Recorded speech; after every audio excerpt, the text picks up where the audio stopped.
आप देख रहे हैं न्यूज वन इंडिया। मैं हूं आपके साथ दीपिका ओझा। श्रावस्ती में बाढ़ के पानी में दो युवक डूबे मिले हैं, जिनका शव बरामद किया गया है। आपको बता दें कि बाढ़ के पानी में 2 दिन पहले ये दोनों युवक डूब गए थे। एनडीआरएफ की टीम ने दोनों युवक के शव को तालाब से बाहर निकाला है। इकोना थाना क्षेत्र के केवटनपुरवा का पूरा मामला बताया जा रहा है। तो भारी बारिश की वजह से बाढ़ के हालात बने हुए हैं।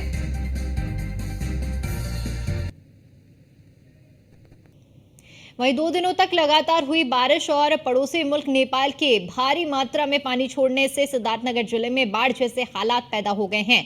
जिले के सोहरतगढ़, इटावा, डुमरियागंज तहसीलों के दर्जनों गांव में बाढ़ जैसे के हालात पैदा हो गए हैं। साथ ही सैकड़ों एकड़ धान की फसल भी बर्बाद होने की कगार पर पहुंच चुकी है। सिद्धार्थनगर जिले को हर साल बाढ़ की समस्या से जूझना पड़ता है। जब भी नेपाल में बारिश होती है तो जिले से गुजरने वाली राप्ती और बूढ़ी नदी, मानगंगा नदियों में उफान आ जाता है। सरकार हर साल बाढ़ से बचाव के लिए करोड़ों रुपए खर्च करती है, लेकिन लोगों की परेशानी कम होने का नाम नहीं ले रही है। जिले में बाढ़ की समस्या से निपटने के लिए एनडीआरएफ और एसडीआरएफ की टीमों को तैनात किया गया है। बाढ़ के बचाव के लिए जिले में 39 तटबंध बनाए गए हैं।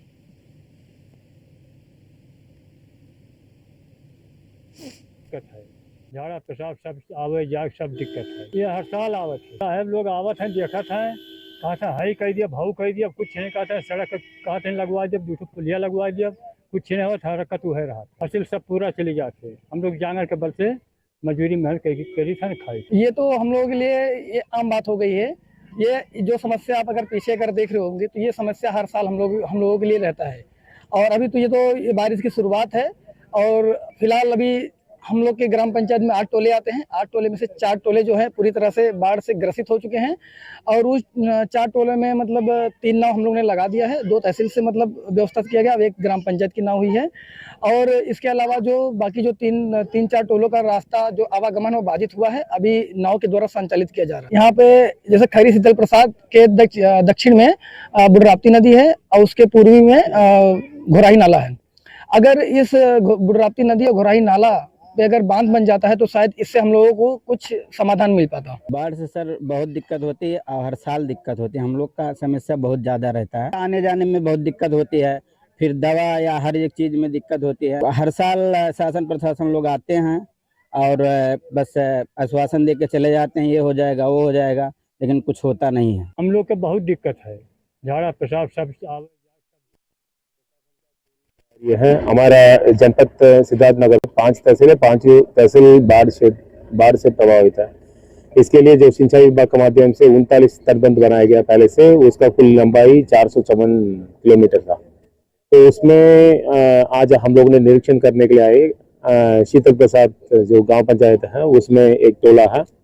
उस टोला में जो मैं निरीक्षण करने के लिए आया हूँ, वो निरीक्षण के दौरान ये पता चल गया। तो फिर 70-80 घर लगभग वो पूरा पानी से कर लिया। वो प्रधान जी से मैंने सूचना और जानकारी भी मैंने प्राप्त कर लिया और पूरा व्यवस्थित है। नाव लगी हुई है इधर, और अंदर मैंने पता किया मतलब कोई ऐसे बुजुर्ग व्यक्ति या गंभीर बीमारी से आच्छादित व्यक्ति या गर्भवती महिला, उनके संबंध में मैंने जानकारी प्राप्त किया।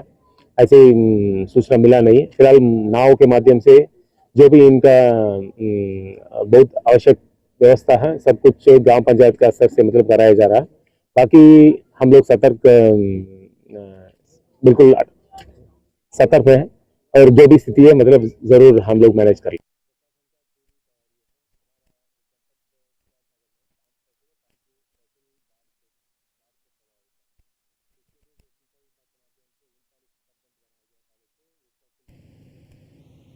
वहीं नेपाल से पानी छोड़े जाने की वजह से उत्तर प्रदेश की नदियों में लगातार जलस्तर बढ़ रहा है। अगर गोरखपुर की बात करें तो घाघरा और कुआनो, रोहिणी, राप्ती नदियों का जलस्तर लगातार तेजी से बढ़ रहा है और ऐसे में नदियों के किनारे बसने वाले लोगों के घरों में पानी घुस रहा है। प्राथमिक विद्यालय डूब चुके हैं। राजघाट स्थित सहारा मुक्ति धाम भी जलमग्न हो चुका है।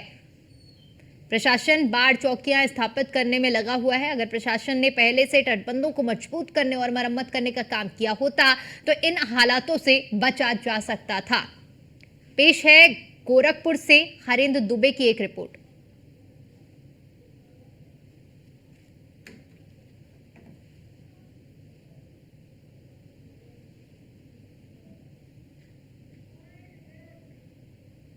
छोड़े जाने के बाद पूर्वांचल की नदियों में उफान देखने को मिल रहा है। आपको बता दें कि गोरखपुर की प्रमुख नदियां घाघरा, राप्ती, कुआनो, रोहिणी के जलस्तर में बड़े पैमाने पर वृद्धि हो रही है। यही नहीं, नदियों के किनारे रहने वाले गांव व स्कूल सब जलमग्न हो गए हैं। साथ ही साथ जलमग्न को देखते हुए जिला प्रशासन ने खास तौर से बाढ़ चौकियां स्थापित की है और सुरक्षा के पुख्ता इंतजाम भी प्रशासन करने लगा है। अगर यही प्रशासन पहले कार्रवाई करता तो शायद इस तरह की स्थिति नहीं बनती। बंधों पर कटान, रैंकट बड़े पैमाने पर है। अब जाकर के प्रशासन की आंखें खुली हैं और प्रशासन उसे ढकने के लिए तैयार है और धीरे धीरे उसकी मरम्मत भी कर रहा है ताकि बाढ़ जैसी भयावह स्थिति से अन्य लोगों को बचाया जा सके। Harendra Dubey, news 1 India. UP के कई राज्यों में नदियां उफान पर हैं। नदियों में उफान की वजह से कई लोगों के लिए परेशानी का कारण बन रहा है। बात करें अगर पीलीभीत की तो यहां पे भी जिले के शीतलपुर गांव में धान काटने गया एक युवक का साथी अचानक से सैलाब में फंस गया। उससे बचाने गए 5 लोग बाढ़ में फंस गए। सूचना मिलने पर रेस्क्यू टीम मौके पर पहुंची। रेस्क्यू टीम ने फंसे हुए सभी लोगों को सुरक्षित बाहर निकाला।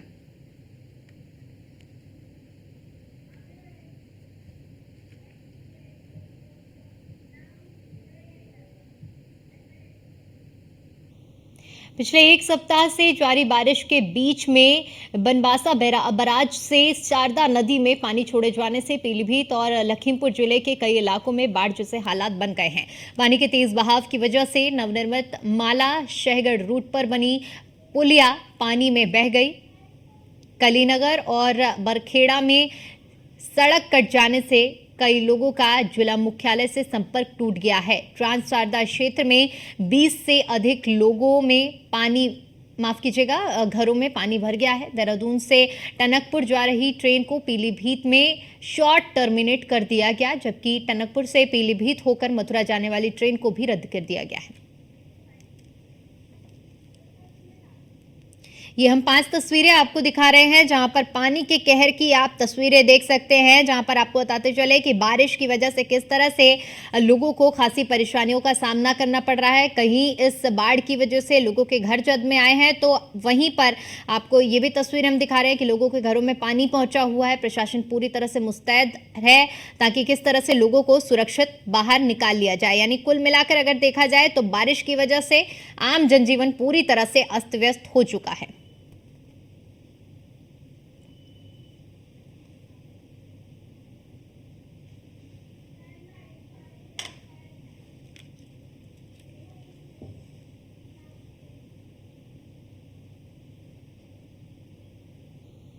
बाढ़ का कहर लगातार जारी है और ऐसे में हमारे संवाददाता अलग अलग क्षेत्रों से हमारे साथ जुड़े हुए हैं। हरेंद्र दुबे हमारे साथ गोरखपुर से जुड़े हुए हैं, अमित मिश्रा हमारे साथ पीलीभीत से जुड़े हुए हैं, सद्दाम खान हमारे साथ सिद्धार्थनगर से जुड़े हुए हैं और अनिल निषाद हमारे साथ अयोध्या से जुड़े हुए हैं। सबसे पहले अयोध्या का रुख करते हैं। अनिल, किस तरह के हालात इस वक्त अयोध्या में देखने को मिल रहे हैं, क्योंकि अयोध्या की तस्वीरें काफी लंबे समय से सामने आ रही थी जहां पर अयोध्या पूरी तरह से जलमग्न नजर आ रही थी। देखिए बिल्कुल आपको ऊपर बह रही हमारे पीछे ठीक ये सरयू आपको दिख रही है, विकराल रूप धारण कर चुकी है। सरयू नदी जो है अयोध्या के पूरा बाजार में रामपुर, कुआरी, मन्ना ऐसे गांव है जो जलमग्न हो गए हैं। लेकिन जिला प्रशासन की बात करें तो जिलाधिकारी नीतीश कुमार कल खुद जाकर के उन्होंने तटीय क्षेत्र है जो गाँव है वहां पे जायजा लिया था। वहां पे बाढ़ चौकियां जो बनाई गई हैं उनके जो कर्मचारी हैं उनको निर्देशित किया गया है कि किसी भी तरह से बाढ़ से निपटने के लिए हमेशा तत्पर रहें। किसी भी प्रकार की जो भी बाढ़ पीड़ित हो उनको किसी भी प्रकार की दिक्कत ना हो, चाहे वो राहत संबंधी हो, चाहे बाढ़ चौकी संबंधी हो, चाहे नाव की जो समस्या हो उसको दूर किया जाए। और जो है सर्दी जो है वो अपना विकराल रूप धारण कर चुकी है। कहीं ना कहीं जिला प्रशासन भी इसके लिए तैयार है। जी बिल्कुल जिला प्रशासन तैयार नजर आ रहा है जिस तरह से आपने बताया अनिल। सद्दाम, अगर बात करें सिद्धार्थनगर की तो इस वक्त सिद्धार्थनगर के क्या कुछ हालात है, क्योंकि नेपाल से पानी छोड़े जाने के बाद सिद्धार्थनगर में भी जलमग्न स्थिति बन चुकी है। बिल्कुल देखिए, अगर सिद्धार्थनगर जिले की बात करें तो अभी सिद्धार्थनगर जिले में बाढ़ नहीं है, लेकिन बाढ़ जैसे हालात बने हुए, क्योंकि 2 दिन पहले सिद्धार्थनगर जिले में लगातार 2 दिन की बरसात ने यहाँ बाढ़ जैसे हालात उत्पन्न कर दिए हैं। कई जगह जो है वो जल जमाव हो गए हैं। खासकर जो सिद्धार्थनगर जिले की 2 नदियां हैं, राप्ती, बूढ़ी राप्ती, ये खतरे के निशान के आसपास चल रही है। वहीं आपको बता दो कि पहाड़ों पर जब बरसात होती है नेपाल में, तो वहां की पानी और सिद्धार्थनगर जिले में बाढ़ जैसे हालात उत्पन्न हो जाते हैं। वहीं सिद्धार्थनगर जिले के डुमरियागंज, शौहरतगढ़ और इटवा विधानसभा के दर्जनों गांव महरूम हो चुके हैं और लगभग किसानों की सैकड़ों एकड़ फसल जो है वो बर्बाद हो चुकी है। हालांकि जो जिले के जिलागत अधिकारी, जिलाधिकारी राजा गणपति आर है, वो लगातार बाढ़ के पूर्व ही जो तैयारियां की गई है उसका जायजा ले रहे हैं कि क्या कमियां रह गई हैं, और जो उनके मातहत है उनको निर्देश दे रहे हैं कि बाढ़ से निपटने के लिए क्या तैयारियां की गई हैं। हमारी जब जिला अधिकारी से बात हुई तो जिला अधिकारी ने साफ तौर पर ये कहा कि हम जो है हर सुविधा लोगों जो बाढ़ पीड़ित जो बाढ़ से घिरे गांव हैं उनको हर सुविधा पहुंचा रहे हैं, और जो सिद्धार्थनगर का जिला प्रशासन है वो बाढ़ से हर स्थिति से निपटने के लिए तैयार है। वहीं एसडीआरएफ और एनडीआरएफ की टीमें भी सिद्धार्थनगर जिले में मौजूद है और पर्याप्त मात्रा में लोगों को आने जाने के लिए नाव की मुहैया करा दी गई है। शौहरतगढ़ विधानसभा का एक गांव है खैरी शीतल, जहां पर हर वर्ष बाढ़ आता है। 2022 में जब बाढ़ की विभीषिका सिद्धार्थनगर झेल रहा था, तब भी वो गांव जो है बाढ़ से पूरी तरह महरूम हो चुका था, और हल्की सी भी बरसात होती है तो वहां पर जल जमाव हो जाता है, और वहां पर जो खैरी शीतल का एक टोला है वहां पर जो आवागमन है वो पूरी तरह से बाधित हो जाता है और लोगों को आने जाने में और खाने पीने के लिए तमाम समस्याएं हो जाती है। अगर वहां के लोगों की बात करें तो वहां के लोगों का साफ तौर पे यही कहना है कि जो जिम्मेदार अधिकारी हर वर्ष यहाँ पर आते हैं, बड़ी बड़ी बातें करते हैं, लेकिन उसका कुछ निष्कर्ष नहीं निकलता। उनका साफ तौर पे ये कहना है कि जब तक यहाँ पर बांध बनाकर यहाँ पर ये पानी को नहीं रोका जाएगा तब तक उनको बाढ़ से निजात नहीं मिलेगी। और कहीं ना कहीं जिस तरह से इस बार बरसात हुई है जो या वो उससे भी लोगों में एक डर ये है कि कहीं सिद्धार्थनगर जिले में 2022 की तरह जो है वो बाढ़ ना आवे। हालांकि जो सिद्धार्थनगर जिला है वो हर वर्ष बाढ़ की विभीषिका झेलता है और किसानों की हजारों एकड़ फसल बर्बाद हो जाती है। अब देखने वाली बात है कि प्रशासन अपने दावे कर रहा है कि वो बाढ़ से हर स्थिति में निपटने के लिए तैयार है। अब जब आगे जो भी माहौल देखने को मिलेगा वो सारी बातें भविष्य के घर में है। जी, वक्त पीलीभीत में क्या कुछ हालात बने हुए हैं, क्योंकि अगर पूरे उत्तर प्रदेश की बात करते हैं तो अलग अलग तस्वीरें सामने आ रही हैं, जलमग्न स्थिति बनी हुई है। ऐसे में पीलीभीत में फिलहाल क्या कुछ स्थिति बरकरार है? नेपाल और सटा हुआ है, यहाँ पर पहाड़ी क्षेत्र सटा होने के कारण तराई क्षेत्र जो सटा है वहां पर आपको बता दें कि पीलीभीत में जो है पहाड़ों पे जब बारिश होती है तो वो पहाड़ों की बारिश पीलीभीत के लिए आफत बन जाती है। पीलीभीत में शारदा नदी और देहा नदी, यहाँ पर 2 बड़ी नदियां हैं। बात अगर हम शारदा नदी की करें तो पहाड़ों से जैसे ही पहाड़ों पर बारिश होती है तो शारदा नदी में जल स्तर बढ़ जाता है, और चूंकि अब ये लगातार पिछले जो 1 सप्ताह से रुक रुक के बारिश हुई है तो ये आसमान से पानी नहीं, जनजीवन अस्त व्यस्त करने के लिए आसमान से आफत बरसी है।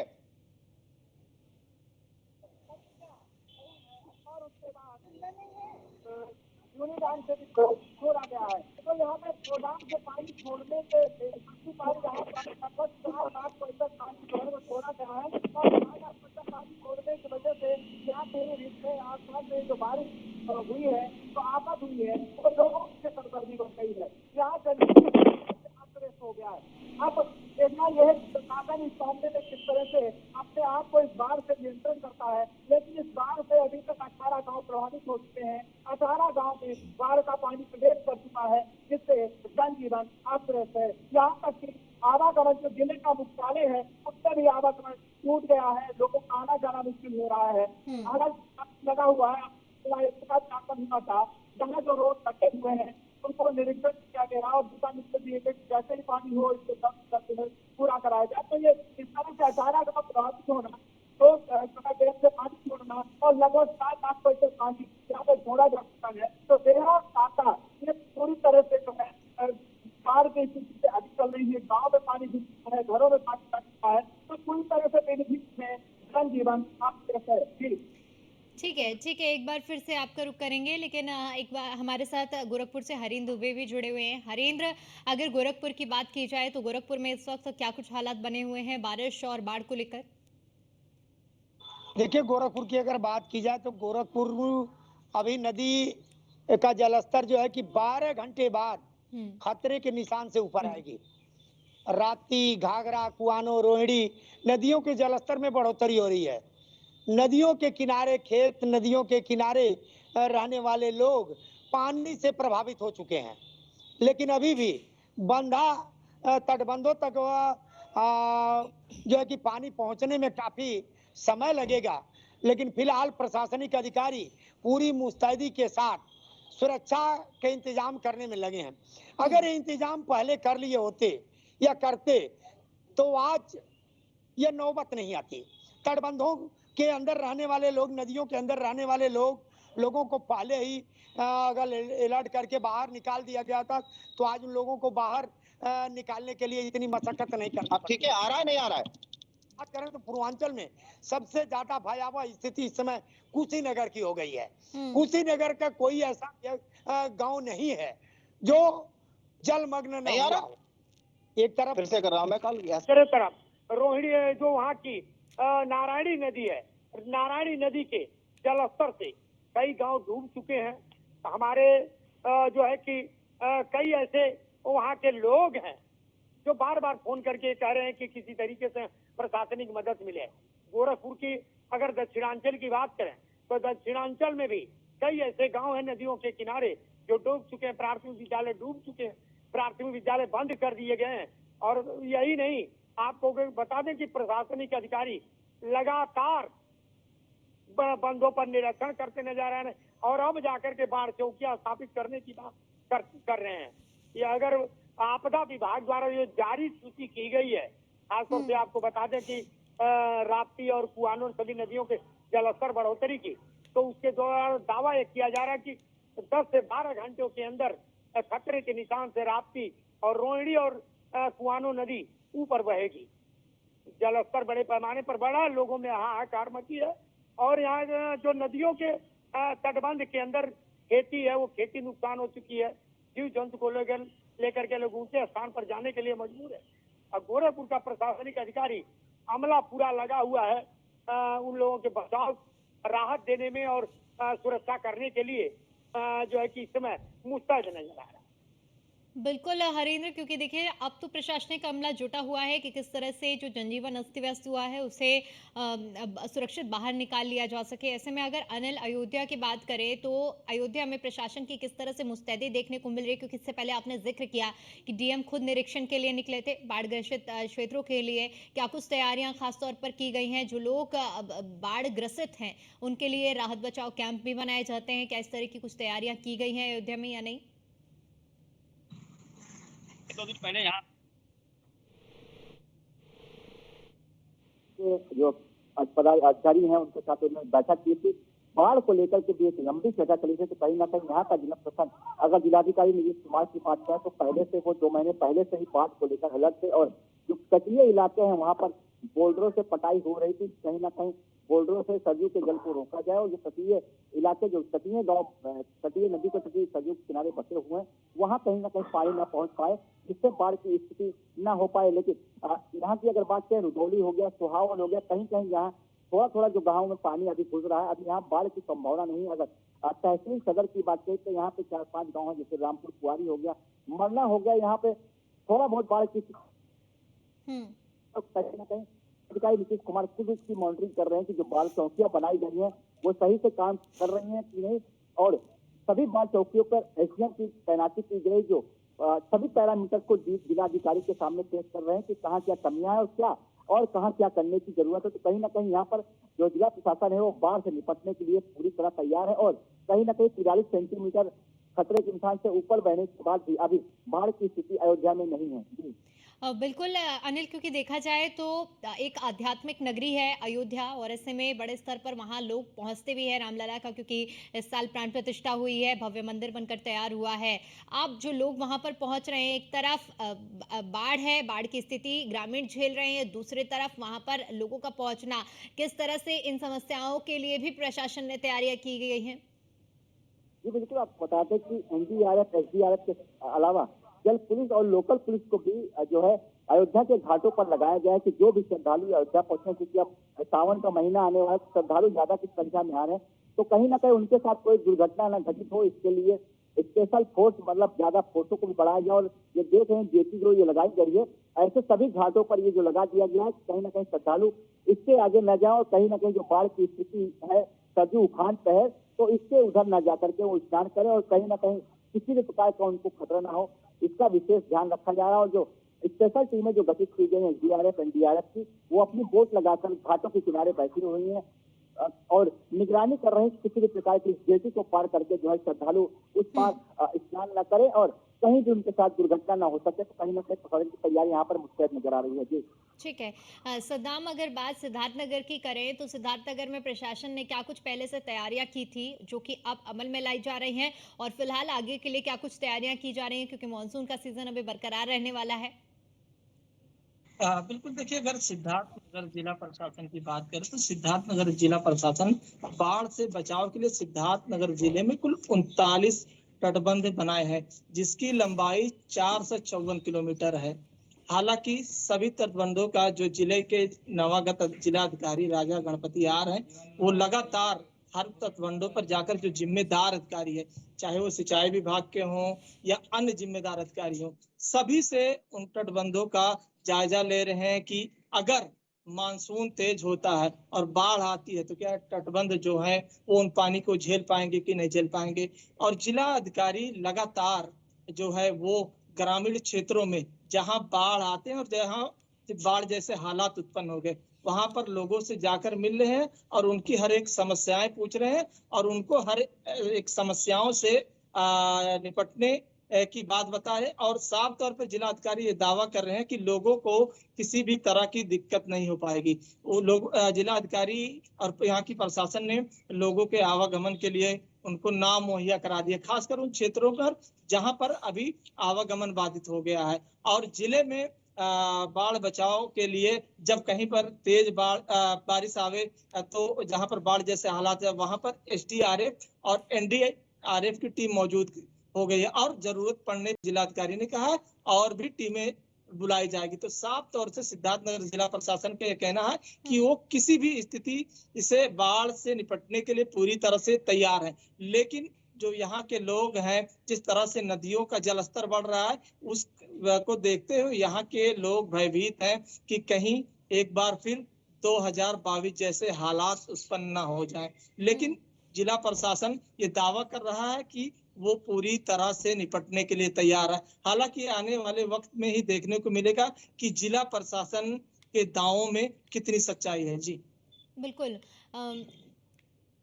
हरिंद्र, अगर गोरखपुर की बात करते हैं, क्योंकि देखिए मुख्यमंत्री योगी आदित्यनाथ की ओर से पूरे प्रदेश में बाढ़ जैसी जो स्थिति उत्पन्न हो रही है, इससे नियंत्रित करने के लिए सभी प्रशासन अमले को निर्देशित किया गया है। ऐसे में क्योंकि खुद मुख्यमंत्री का ये क्षेत्र है और यहाँ पर व्यवस्थाएं, जिस तरह से भी आपने जिक्र किया कि प्रशासन पूरी तरह से तैयारियों में जुटा हुआ है, ऐसे में अगर बात करें कि कितने तैयारी में प्रशासन पहले था और अब कितनी तैयारी आगे के लिए की जा रही प्रशासन की ओर से, ये भी जानकारी आपसे चाहेंगे। उत्तर प्रदेश के मुख्यमंत्री योगी आदित्यनाथ जनवरी महीने में ही करोड़ों रुपए बाढ़ खंड इलाकों को अधिकारियों को दे दिए थे, बाढ़ खंड को, कि ताकि बाढ़ से बचाव के लिए उत्तर प्रदेश में जिस तरह से भयावह स्थिति 2017 में हुई थी, उस तरह का भयावह स्थिति न पैदा होने पाए। लेकिन अधिकारियों की कहीं न कहीं मनमानीपन और ढिलमुल रवैये के कारण वह काम में तेजी नहीं दिखा पाए। जब नदियों का जलस्तर बढ़ने लगा है तो अधिकारी अपनी मुस्तैदी दिखाते नजर आ रहे हैं। साथ ही साथ अब कितना काम वो कर पाएंगे बंधों पर, यह तो अधिकारी ही बता पाएंगे, यह समय बताएगा। फिलहाल जितने भी मिट्टी बंधों पर डाले ठीक वो है, मिट्टी बहुत पानी में शुक्रिया बहता आप नजर। सभी का हमारे साथ जुड़ने के लिए और जानकारी के लिए। अनिल आपका भी और सद्दाम आपका भी हमारे साथ जुड़ने के लिए और ये जानकारी हमारे साथ साझा करने के लिए बहुत बहुत शुक्रिया। इसी के साथ फिलहाल के लिए इतना ही। बाकी तमाम बड़ी खबरों के लिए देखते रहिए न्यूज़ 1 इंडिया। नमस्कार।